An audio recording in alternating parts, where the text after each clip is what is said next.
Да направим едно клипче сравнение на свещи. Това са основните свещи за BMW.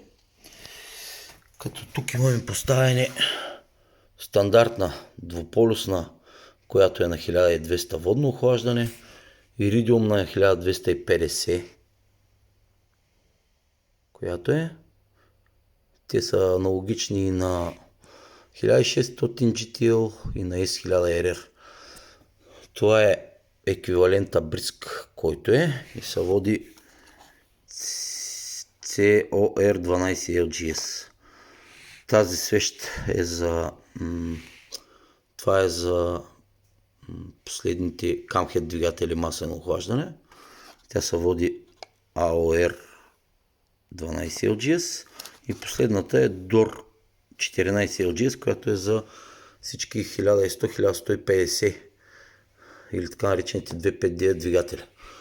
И да пуснем директното сравнение.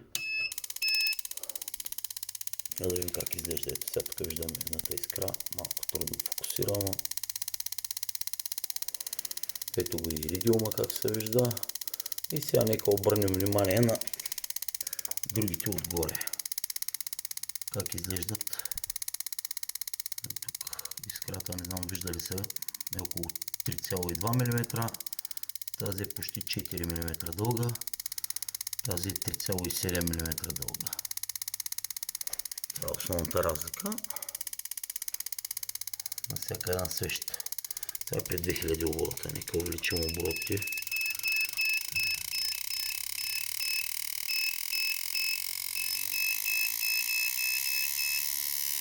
Го сложим на... Това е двуполюсната. Това е нейният еквивалент. Не знам дали се личи колко е голяма искрата. Това е иридиума, който е 1, даже не знам дали има и 1 мм. Тази е другата и тази е за 1100. Мисля, че е повече от красноречиво. Дори това защо не мога да фокусира?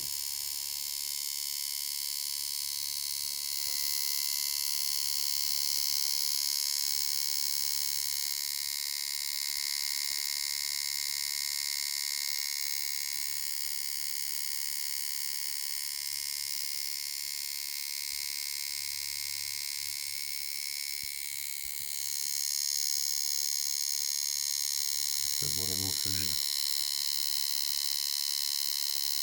Тук се личи ясно двете свещи, една между друга, това е разлика. Около 3 пъти по-голяма искра за възпламеняване.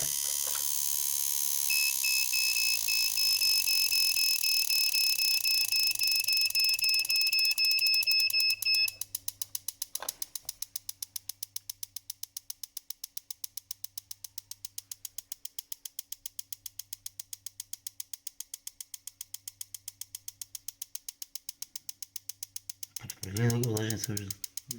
Само ниски обороти.